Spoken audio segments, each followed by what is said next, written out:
एक योगा टीचर कैसा होता है, मतलब उसके परिधान से हम उसको पहचानते हैं कि एक कुर्ता पैजामा, चंदन टीका, माला, इन सब के विरोध में मैं नहीं कह रहा हूँ कि ये सब बेकार है, लेकिन वो पहचान नहीं है। बिल्कुल हो सकता है कि हम कुर्ते पैजामे में आ जाएं, उसका एक अलग अर्थ है, लेकिन वही पहचान बन जाए, ये कहीं से सटीक नहीं है। नमस्कार, मेरा नाम प्रिंस राज है। मैं एक योगा टीचर हूँ। अभी मैंने मास्टर्स कंप्लीट किया है और योगा अलायंस से भी मैंने टीचर ट्रेनिंग कोर्स किया है। 1 वर्ष से मैं ये क्लास चला रहा हूँ, योगा विद प्रिंस। और मेरे क्लास चलाने का उद्देश्य ये नहीं है कि क्लास चलाना है। क्लास इसलिए नहीं चला रहा हूँ कि क्लास चलाना है। मेरे क्लास का उद्देश्य है कि योग को वास्तविक रूप में स्थापित करना है। योग को लेकर जो भी भ्रम प्रचलित हो रहा है उसे रोकना है, और जो वास्तविक योग है उसे हमें स्थापित करना है, अपने जीवन में लाना है। इस तरीके से सूचक बनाना कि कुर्ता पैजामा है तभी वो योग टीचर है, और अगर जींस टी शर्ट में या ट्राउजर में है तो वो योग टीचर नहीं है, ये बिल्कुल ही कॉन्सेप्ट बकवास है। ऐसा बिल्कुल नहीं है। परिधान का कोई इससे, योग से ताल्लुक नहीं है। देखिए, जो भी ऊंचा शब्द है, जैसे योग बहुत ऊंचा शब्द है, इसी तरीके से सत्य बहुत ऊंचा शब्द है, आत्मा बहुत ऊंचा शब्द है। तो जो भी ऊंचा शब्द है उसको समझने के लिए हम सीधा सीधा अगर उसको समझने का प्रयास करें, उसके ग्रंथ से अगर कोई परिभाषा उठाएं, तो वो हम नहीं समझ पाएंगे। क्योंकि जो परिभाषा हम ग्रंथ से उठाएंगे, अब मान लीजिए उदाहरण के लिए योग को हम परिभाषित करते हैं पतंजलि के योग सूत्र से, योगाश्चित्त वृत्ति निरोधः। तो अब हमें अगर पता नहीं होगा कि चित्त क्या है, वृत्ति क्या है, निरोध करना मतलब क्या है, तो फिर हम योग को कैसे समझ पाएंगे। इसलिए कोई भी परिभाषा से हम किसी को इम्प्रेस कर सकते हैं। हम कह सकते हैं कहीं बैठ के कि योगाश्चित्त वृत्ति निरोधः, मतलब कहीं भी अगर संस्कृत सुनते हैं तो क्या लगता है कि कोई जानकार है, कोई महान व्यक्ति बैठा हुआ है, कुछ प्रवचन दे रहा है। लेकिन ये सब भ्रामक है। जब तक हमारे भीतर जो मान्यता है योग को लेकर, उसको नहीं जांचेंगे, नहीं परखेंगे और नहीं तोड़ेंगे, तब तक योगाश्चित्त वृत्ति को हम नहीं समझ पाएंगे। ठीक है। तो योग को समझने के लिए जो पहले से हमारे भीतर मान्यता है, क्योंकि हर ऊंचे शब्द को लेकर कुछ ना कुछ मान्यता हम बैठाए रहते हैं कि योग क्या है। आपसे ही पूछा जाए कि सत्य क्या है तो कुछ ना कुछ बोलेंगे कि सत्य मतलब ये। तो उस मान्यता को ही हमें जांचना है, परखना है। और जैसे जैसे जांचते जाएंगे, परखते जाएंगे, स्पष्टता आते जाएगी, तो फिर जो ऊंचाई है वो हमारे भीतर, हमारे समक्ष स्पष्ट होगा, प्रकट होगा। तो इस तरीके से हम योग को समझ सकते हैं। मैं योगा क्लास ज्वाइन की थी बस फिजिकल इम्प्रूवमेंट के लिए और हाइट के लिए। इसकी हाइट में तो इम्प्रूवमेंट हुआ ही है और फ्लेक्सिबिलिटी तो इंक्रीज होता ही है। इसके अलावा योगा, जो हम लोग योगा का डेफिनेशन जानते हैं, इट्स नॉट जस्ट दैट। मतलब yoga is about awareness and about understanding of what you are doing. जो भी कुछ आप लोग जीवन में कर रहे हैं उसके प्रति अवेयरनेस होना चाहिए। मतलब ऐसा नहीं है कि जो भी लोग बोलता है उसको मान लेना चाहिए, जो भी लोग बोलता है उसको समझना चाहिए। सोसाइटी जो भी बोलता है, मतलब ज़रूरी नहीं कि वो सच हो, वो तो बस आपके दिमाग में जो भी उन्होंने जाना है, पहले से ही इनहेरिटेड किया है, वो सब ही होता है। लेकिन अपार्ट फ्रॉम मी, जब से मैं यहाँ योगा क्लास में आई हूँ, मैंने देखा है कि अवेयरनेस इज़ द थिंग, जो कि बहुत अच्छा होता है।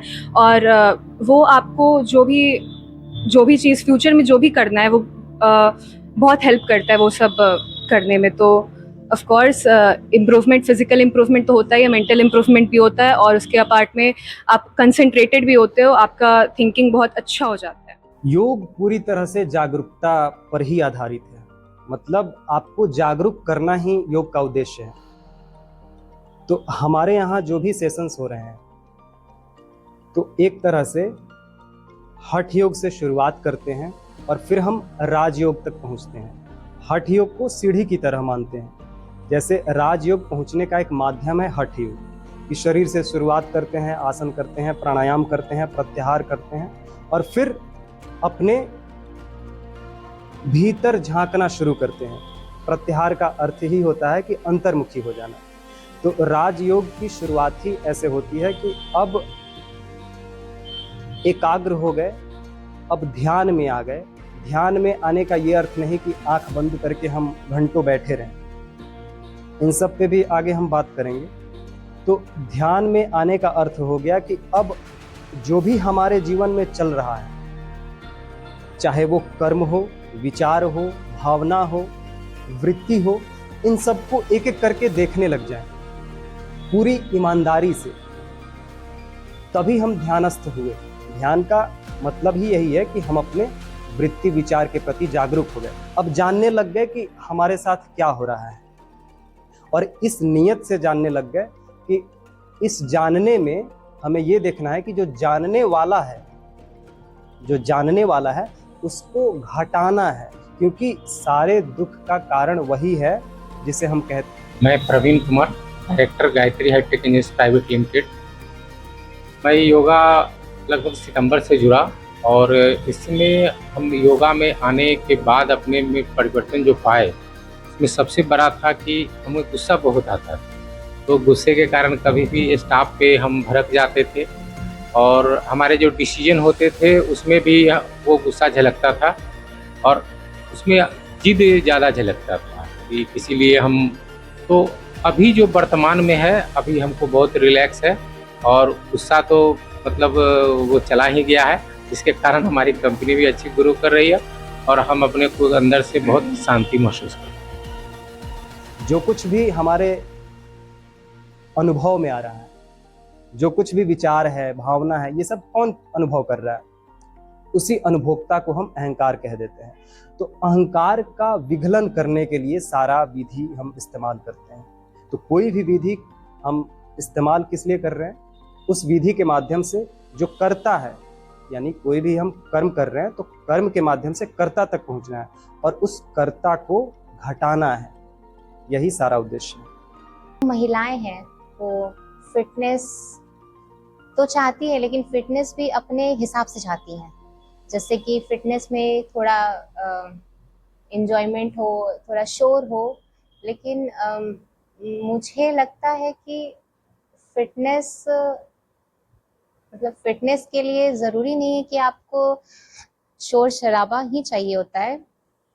और कई लोग सोचते हैं कि योग सिर्फ जब लोग बीमार पड़ते हैं तो योग करना चाहिए, बट ऐसा नहीं है।